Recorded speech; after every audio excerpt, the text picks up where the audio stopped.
Vous n'êtes pas prêts. La majorité des investisseurs du marché crypto-monnaie vont se faire prendre totalement à contre-pied. Le Bitcoin est en train de préparer un mouvement en weekly qui est juste monstrueux. Et vous le savez, on est lundi et qui dit lundi dit émission weekly. Donc on va aller analyser ensemble le Bitcoin en weekly. On va aller voir ce mouvement monstrueux qui pourrait se mettre en place et surtout voir jusqu'à quel objectif le Bitcoin pourrait nous amener. On va aller voir ensemble les BTC1 Futur CME, pareil en weekly, le Crypto Total, le DeFi Pair. On va passer ensemble 3 altcoins. On va aller voir le Uniswap, le BNB ainsi que le Tezos. Alors si le menu vous plaît, si vous avez envie de savoir ce qu'il pourrait se passer sur le Bitcoin ainsi que sur le marché crypto-monnaie, vraiment ne ratez pas cette émission parce qu'un mouvement assez monstrueux est en train de se préparer. Hello à toute la team Logique, ravi de vous retrouver dans cette nouvelle analyse du marché crypto-monnaie. On est aujourd'hui lundi et qui dit lundi comme d'habitude dit émission weekly. On est le lundi 7 février 2022 et il est 16h26 à l'heure à laquelle je tourne cette vidéo. On va aller voir ensemble aujourd'hui le Bitcoin ainsi que certains altcoins mais surtout le marché crypto-monnaie dans sa globalité. Parce que en weekly, ce qu'il est en train de se passer les amis, c'est juste fou ce qu'il pourrait vraiment se mettre en place. On pourrait totalement prendre à contre-pied la majorité des investisseurs et je veux une chose, c'est que la team Logique ne se fasse pas prendre à contre-pied, alors restez bien jusqu'au bout de cette émission. On est ici sur le Scalpex Index, un Crypto Fear and Greed dans le neutre 45, donc pour l'instant on est déjà de retour dans cette euphorie neutre, j'ai envie de dire, donc c'est évidemment quelque chose qui n'est pas forcément le meilleur des signaux, on revient de l'extrême peur, on n'aime pas forcément rentrer dans le neutre. On va voir ensemble maintenant si on peut encore avoir une continuation haussière, repasser dans la joie, peut-être dans l'extrême joie avant de corriger, ou est-ce que on va corriger tout de suite pour repunir tout de suite les investisseurs? C'est ce qu'on va voir ensemble évidemment. Un social index sur Up, un market order flow en recherche de vente cet après-midi. On voit qu'il y a des murs d'achat qui commencent à s'empiler, un petit peu moins de murs de vente, donc c'est plutôt un bon signal. On est venu casser totalement des zones clés, on est surtout venu chercher notre objectif. Rappelez-vous, on avait l'objectif ici au 42 901 $, puisqu'on avait simplement cassé à la hausse ce fameux triangle de consolidation, donc à ce niveau-là. On a répercuté immédiatement l'objectif ici, et donc pour l'instant, on était venu buter sur cet objectif au 42 941 $. Pour l'instant, on voit que le Bitcoin est en train déjà de trouver une réaction acheteuse. On est en train de revenir au contact d'une zone de résistance clé entre les 43 524 $ et les 43 783 $.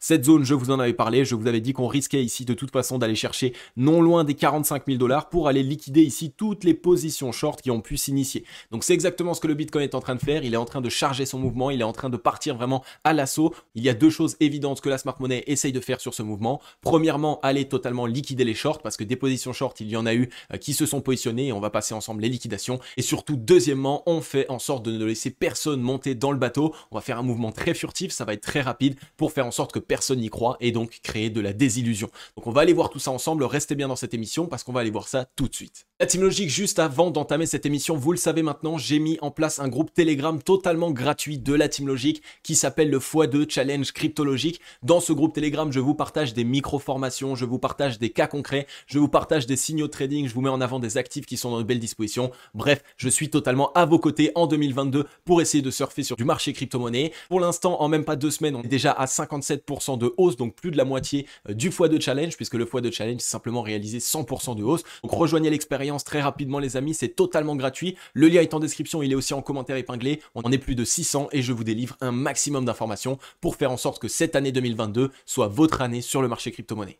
Ensuite, la team Logique, on est ici sur les liquidations du Bitcoin et vous le savez maintenant, lorsque on réalise un mouvement assez furtif, que ça soit à la hausse ou à la baisse, je passe les liquidations sur le Bitcoin. Ça nous permet de savoir est-ce qu'on a encore du chemin à faire, est-ce qu'on peut aller encore liquider l'équipe qu'on est en train d'essayer de liquider. C'est exactement ce qu'on va voir ensemble aujourd'hui. J'ai branché les liquidations en période 4 heures, un petit peu comme d'habitude. On voit que pour l'instant, on est totalement en train de s'attaquer aux shorts, mais est-ce qu'on a beaucoup liquidé? Bien écoutez, pas tant que ça. Si on fait le calcul ici des liquidations qu'on est en train de réaliser, on va dire depuis le 4 février 2022, on a environ 200-250 millions de $ de positions short qui ont été liquidées. C'est absolument rien. Je vous rappelle que lorsqu'on allait liquider les longues, donc lorsqu'on était en train de réaliser cette correction baissière, celle qui nous a tous fait peur, eh bien on allait taper des zones stratégiques qui nous permettaient de liquider plus de 1 milliard, 1,5 milliard de positions longues. Donc on a encore énormément de chemin à faire. On a encore la possibilité d'avoir un Bitcoin qui part furtivement dans un autre côté pour aller cette fois-ci s'attaquer aux shorts. Les whales sont en soif de liquidité, elles sont en soif d'argent évidemment puisqu'elles gagnent à la hausse comme à la baisse. Et on va aller voir ensemble maintenant sur le Bitcoin en weekly, quelle zone est-ce qu'on pourrait aller chercher, quelle zone stratégique est-ce qu'elle pourrait essayer de revenir taper et comment est-ce que ça pourrait se mettre en place, donc quel scénario est-ce qu'il faut absolument qu'on mette en place sur le Bitcoin mais aussi sur le marché crypto-monnaie pour ce rebond weekly. Ok la team Logique, nous voilà ici sur le Bitcoin en weekly, on voit que voilà, pour l'instant la réaction a été unanime, on a déjà eu la clôture weekly de la semaine dernière, un chandelier japonais totalement plein de la part des acheteurs en étant retesté un niveau de support aux 36 513 $.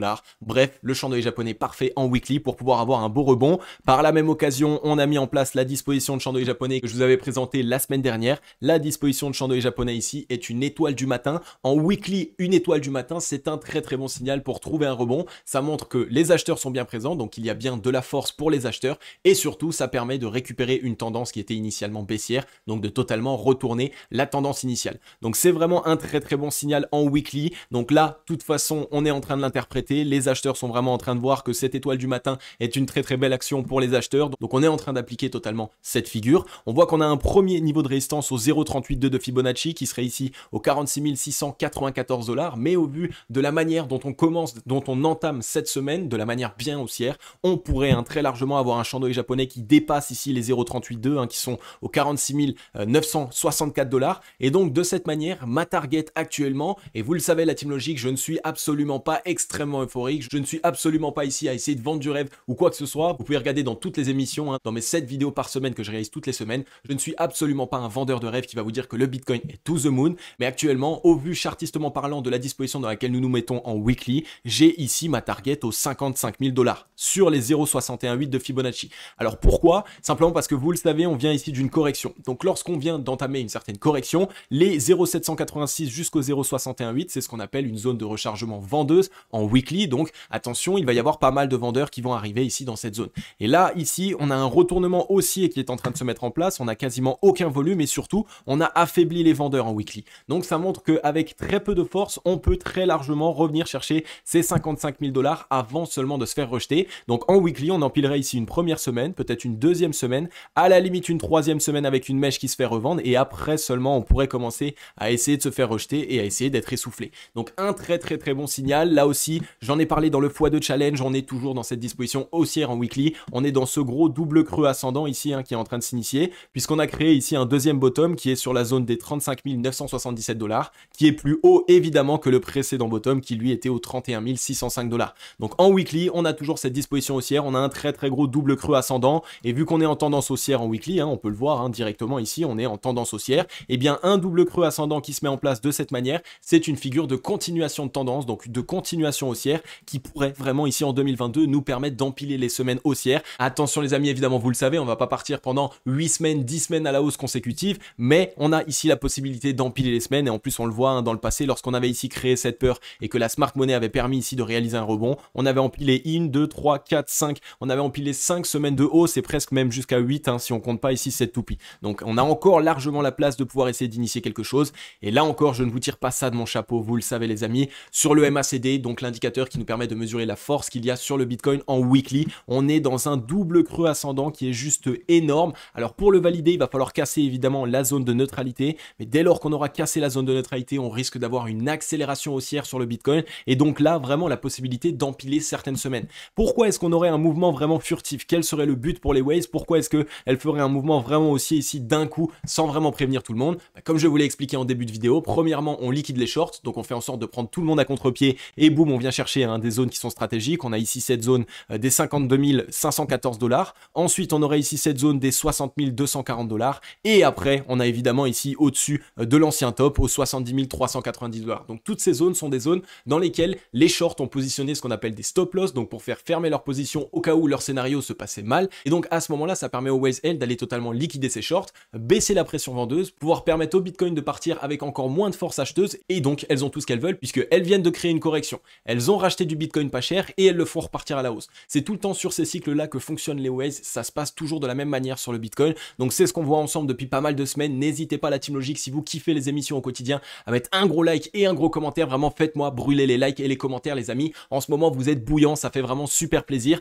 Donc comme vous le voyez pour l'instant sur le Bitcoin, il n'y a pas de mauvaise disposition. Sur le RSI, j'ai mis en place un petit scénario qui pour ma part pourrait se mettre en place. Attention, vous le savez, je ne suis pas conseiller financier, je n'aurai pas toujours raison et je ne suis pas ici devin, je n'ai pas de boule de cristal. Donc c'est simplement des scénarios par rapport à mon expérience et par rapport à mes plans d'action d'investissement. Donc sur le RSI, pour l'instant, on voit qu'on est en train de trouver un rebond qui est net en V-bottom, donc c'est plutôt une bonne indication. On est non loin des 52 RSI et comme je vous l'ai montré sur le cours, on n'est pas en train de s'essouffler. Donc ce que je pense, c'est qu'on va avoir un rebond très furtif, qu'on va casser les 52 RSI à la hausse. On va revenir ici trouver deux zones de résistance dans le RSI qui est compris compris ici entre les 58,96 et les 61,93. Donc on va sans doute arriver dans cette zone, s'essouffler ou alors vouloir faire peur.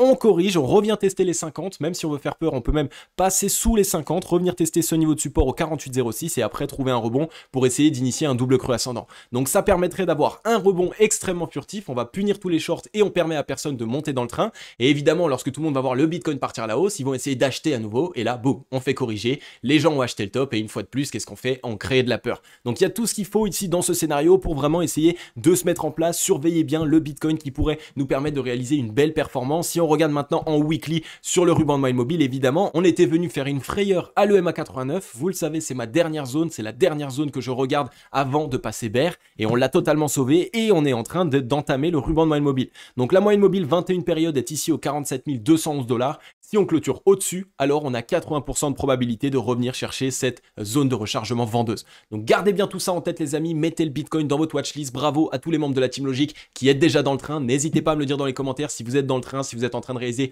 des belles performances ces derniers temps. Et on va passer maintenant directement les BTC1 futurs CME parce que c'est les professionnels et c'est eux qui vont nous permettre de vraiment bien comprendre ce qu'il se passe. Ensuite, on est ici sur les BTC1 futurs CME en weekly. Donc il n'y a pas forcément beaucoup d'évolution par rapport au spot, mais il faut savoir qu'on avait créé un gap, je vous le rappelle, on en a parlé dans pas mal d'émissions, entre les 53 540 $ et les 50 980 $, donc on va sans doute aller combler ce gap. Donc ça nous permettrait quoi? Ça nous permettrait d'avoir un rebond très important, assez furtif, assez rapide, d'aller directement passer en même temps au-dessus de ce creux aux 52 260, donc c'était un top, donc ça a permis aux shorts de mettre leur stop loss, et donc de cette manière on les prend à contre-pied. À ce moment-là on revient combler ce gap, on se fait rejeter pour créer de la peur et comme on le voit, et c'est pas passé inaperçu tout de suite, on voit que ici on est en train de créer un gap là aussi sur cette semaine. Donc on a un petit gap qui s'est mis en place directement entre les 41 335 et les 40 645. Donc pourquoi est-ce qu'il faut absolument qu'on se le note? Parce que vous le savez maintenant, lorsqu'un gap se crée, ce n'est pas là pour rien. Donc généralement ça peut être la zone qu'on irait chercher.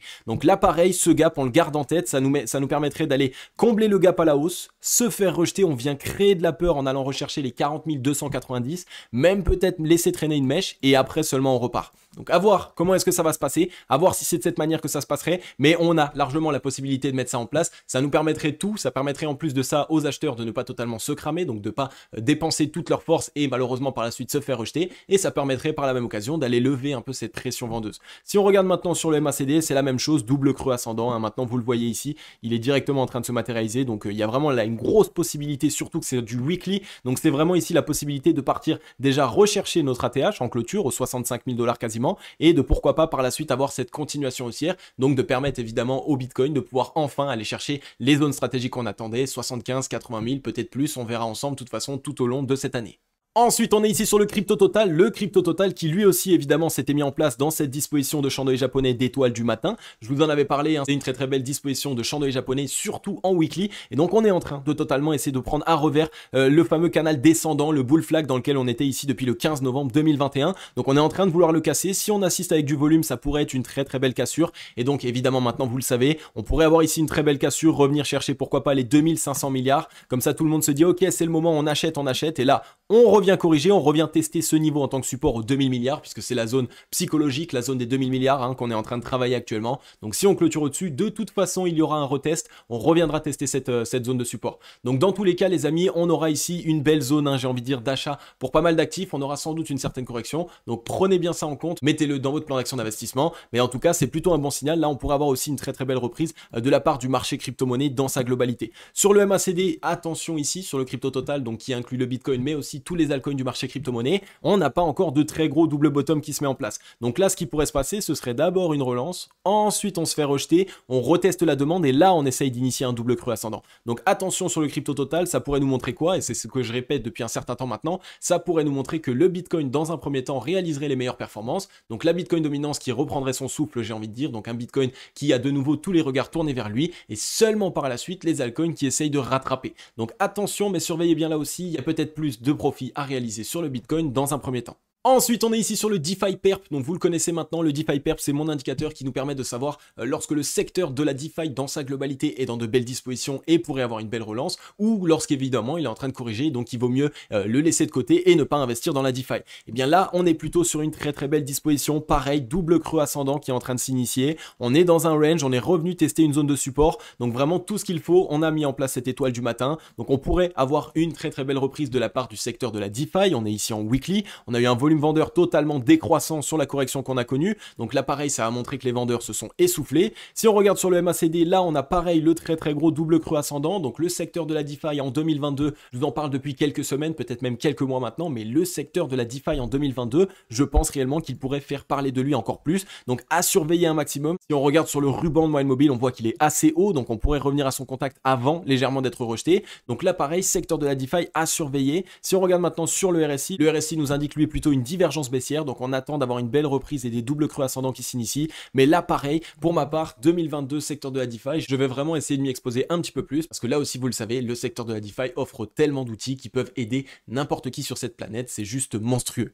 Ensuite les amis, on est ici sur le Uniswap que vous connaissez bien maintenant pour les membres du x2 Challenge cryptologique, le groupe Telegram totalement gratuit que j'ai mis en place. N'hésitez pas à nous rejoindre, le lien est en description, il est aussi en commentaire épinglé. Et bien le Uniswap est dans une très très belle disposition, on a bien corrigé, on n'a pas encore eu réellement de grosses réactions acheteuses sur cet actif, donc on pourrait ici déjà revenir tester ici cette zone de résistance entre les 15 et les 17 $, essayer de venir la réintégrer, puisque je vous rappelle que c'était une zone de range, hein. On était ici en train de ranger, on est venu casser à la baisse et donc maintenant il faudrait une réaction acheteuse pour pouvoir essayer de la réintégrer assez rapidement. Et si on regarde sur le MACD, regardez la divergence haussière, regardez toutes les divergences haussières qui sont en train de s'initier, on risque sur cet actif d'avoir une belle reprise de manière vraiment très rapide, donc là pareil à surveiller. Les vendeurs ici ont eu le temps de s'essouffler sur la correction, on a eu les derniers chandeliers japonais de liquidation, donc maintenant évidemment on attend des structures de retournement haussière, donc des doubles creux ascendants, ça c'est toujours ce qu'il faut attendre absolument avant de vouloir entrer sur un actif, et on attend de voir aussi des chandeliers japonais de décision de la part des acheteurs.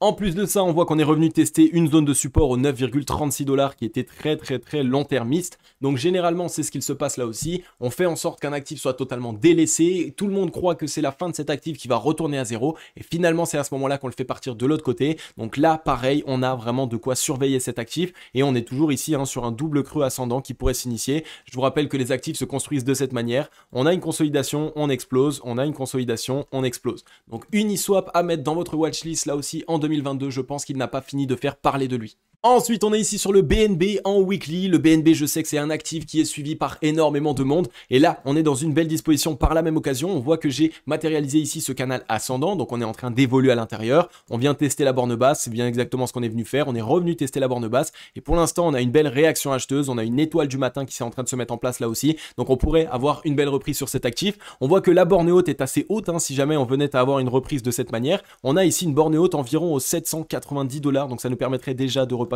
au-dessus de notre ancien ATH, de faire un peu plus de 100% de hausse. Donc là pareil, BNB, un actif à mettre dans votre watchlist. On est sur un très gros double creux ascendant qui s'initie aussi. Donc c'est vraiment tout ce qu'il faut pour avoir une belle reprise haussière sur l'année 2022 sur cet actif. Et évidemment la correction ici, premièrement elle a été due à cause de Papa Bitcoin, et deuxièmement évidemment BNB, donc Binance, le projet derrière, a eu pas mal de soucis. Ils sont en train de s'en sortir petit à petit et c'est en train de totalement se matérialiser sur le prix. Si on regarde maintenant sur le RSI est repassé sous les 50, donc il va falloir absolument une reprise acheteuse assez rapide, mais au vu de la disposition dans laquelle on est, ça risque d'être fait assez rapidement. Donc là pareil, le BNB, un actif à mettre dans votre watchlist. On a une zone de résistance aux 500 $ psychologiques environ qui risque de nous faire barrage, donc on va bien la surveiller, mais si on arrive à la casser, ça peut vraiment bien promettre pour une année 2022 explosive. Ensuite, la team logique, on est ici sur le XTZ, donc le Tezos pareil, double creux ascendant. On est en train de casser à la hausse ici le bull flag dans lequel on était rentré depuis le 4 octobre 2021. Donc vraiment, ça va nous permettre d'avoir une reprise haussière assez importante. On avait eu ici un premier spike de volume acheteur, on avait eu ici des spikes de volume acheteur. Donc ça nous montre que cet actif peut avoir de la force et surtout que lorsqu'il démarre un mouvement haussier, généralement, il le fait de manière très impulsive. On a pour l'instant un volume acheteur qui est croissant. On est sur la 3e semaine et on est en train d'avoir ici une cassure. Donc si vraiment on commence à avoir une une semaine assez importante en termes d'acheteurs. On pourrait enfin valider cette cassure, venir chercher ici au 5,14 jusqu'au 5,49 centimes. Donc à surveiller là aussi, on peut avoir une belle reprise sur cet actif. On est simplement dans cette consolidation. On a un bottom ici qui est plus haut que le précédent bottom. Donc il y a vraiment tout ce qu'il faut sur cet actif. On a une divergence haussière aussi qui s'est matérialisée par rapport aux deux bottoms. Donc il y a tout ce qu'il nous faut. Et en plus de ça, on est sur un très gros double creux ascendant. Donc là vraiment le Tezos, je vous en parle depuis plusieurs semaines, plusieurs mois. C'est mon chouchou pour 2022. Je pense réellement qu'il va nous faire des folies. Surveillez-le, mettez-le dans votre watchlist un maximum. Si on regarde maintenant sur le RSI, pareil, on a bien dégonflé. C'est la raison pour laquelle sur la majorité des actifs aujourd'hui,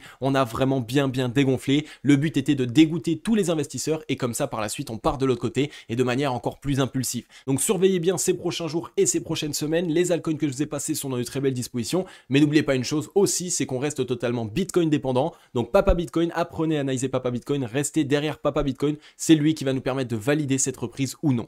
Ok la team logique, j'en ai fini avec cette émission. Comme d'habitude, j'espère qu'elle vous aura plu un maximum. J'espère qu'elle vous aura permis de bien comprendre ce qu'il se passe sur le Bitcoin ainsi que sur le marché crypto-monnaie dans sa globalité, en weekly les amis. Et surtout moi, vous le savez, sur YouTube actuellement, je ne suis pas quelqu'un qui va crier sous tous les toits que le Bitcoin est to the moon, que c'est reparti. Je suis pas un vendeur de rêve. Mais là, les indications que nous avons sont claires. C'est assez fou. La disposition pourrait vraiment repartir sur un V-bottom très puissant pour faire en sorte que personne ne rentre dans le marché. Et nous, la team logique, on est déjà dans le marché. Ça fait plusieurs semaines, plusieurs mois qu'on établit des stratégies pour rentrer au mieux et ça fait vraiment super plaisir. Donc pour toutes les personnes qui êtes encore là mais qui n'êtes pas encore abonnés, vraiment n'hésitez pas, abonnez-vous, activez la cloche, ça prend 3 petites secondes. Rejoignez la grande team logique, vraiment ça fait super plaisir. Plus de 300 membres nous ont rejoints en même pas 2 jours, donc c'est monstrueux. Bienvenue à tous les nouveaux membres de la team logique. Et pour ma part, vous le savez maintenant, je vais vous dire à demain dans la prochaine émission. Je vous souhaite à tous et à toutes une agréable journée ou une agréable soirée. C'était Cryptologie.